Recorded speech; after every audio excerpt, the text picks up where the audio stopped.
Thank you, David Charter from The Times. I'm sorry, apologies if I missed this right at the start. I was a little bit late, but I wondered, is there a general estimate for how many pirates there are?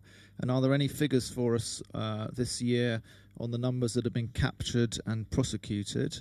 And if so, what's happened to any who've been prosecuted?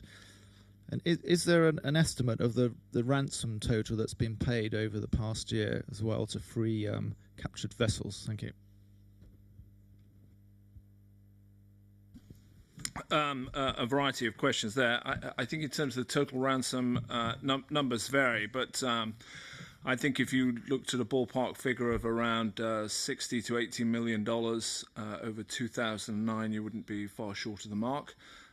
Therefore, getting back to the earlier point of how long do you see piracy running, that fuels the desire to take a chance on the high seas and try and seize a ship. Numbers of pirates is very difficult to define because we have coastal communities involved in piracy, and then of course people are drawn into it, seeing those sorts of numbers in dollars, drawn in from the interior, who decide that they will have a go at piracy as well. So, but I mean it's several thousand. It's not tens of thousands. It's several thousand who are involved, and that's all strands of it. That's just the chaps who go to sea to try and seize it, the support infrastructure ashore, the people who do the logistics, who do the boats. I mean, they're known as companies in their own right. So they have all layers to deliver their sort of piratical output. With regards to success rates, the EU has arrested, or in 2009, between the signing of agreements in Kenya in spring of 2009 through until the end of the year, we transferred some 75 pirates, to Kenya for subsequent prosecution. That is in addition to pirates that were transferred by nations with bilateral agreements. The UK and America in particular have transferred pirates to Kenya, and of course some have come back to Europe with regards to Spain and so on. The Kenyan process is long. The flash to bang time from a normal criminal case being seen in Kenya is about 2 years, being seen and prosecution delivered. We're seeing cases take about a year in the case of pirates. An American case transferred at the end of 2008 was concluded the week before last, and the pirates were given between 7 and 9 years each in jail. We expect from an EU perspective, a Spanish case which is being processed through Mombasa, hopefully to conclude in the next month or so, which will be our first one from pirates delivered in May of last year. Is that? That's it. Another question just in front of David.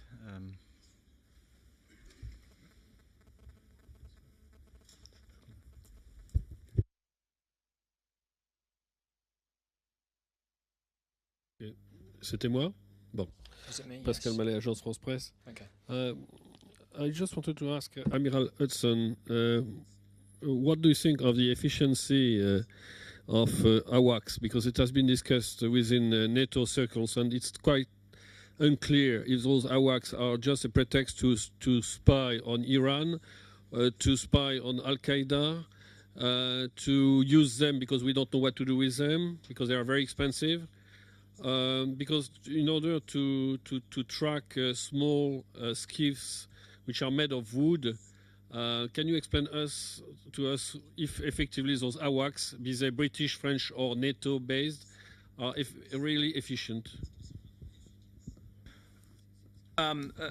You're quite right to highlight the fact there is a debate ongoing as to whether AWACS, for those who don't, these are the airborne early warning aircraft with a radar which is designed primarily for air picture compilation, aircraft, tracking aircraft in the skies.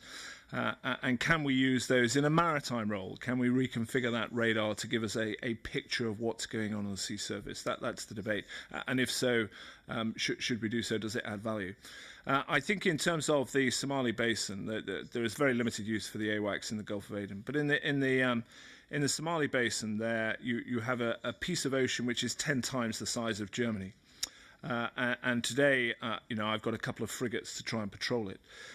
If you are somebody who is susceptible to a crime and you're off Gibraltar, for argument's sake, it's like calling a police car in the UK and it closes in to deal with that crime at 20 miles an hour and it takes 3 days.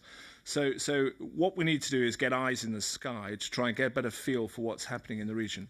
Now, you saw the pictures of some of those motherships. They are large Indian dhows.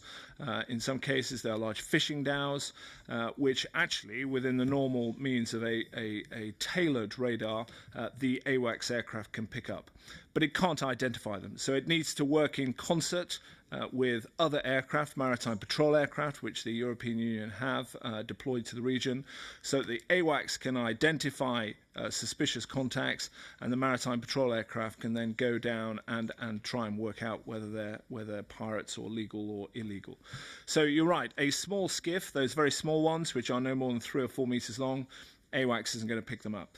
But these big motherships, and I showed you some pictures of them there, will be within the parameters of AWACS, and we believe it would add to our overall appreciation of the situation in the Somali Basin and enable us to give risks and warnings to merchant ships should we identify suspicious activity.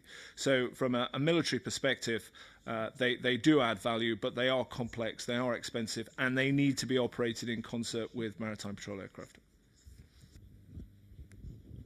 Good. We have time for a few more questions. Admiral Hudson, a time ago, 2 merchant ships have been abducted with some Bulgarian crew on them.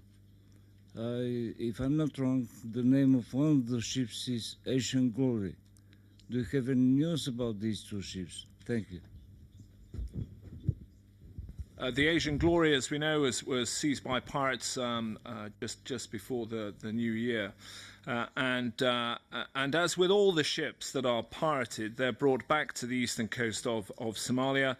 They're held in one of 4 holding areas from which the pirates conduct their security and ensure that the ships are held in their hands. And there the negotiations are conducted from.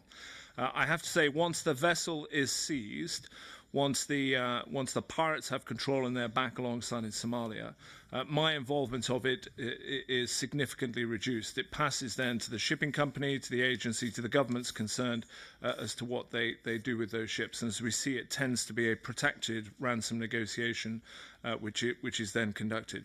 So with regards to the Asian Glory, and today the other 8 ships, there are 9 ships in pirate hands with 230-odd mariners held hostage.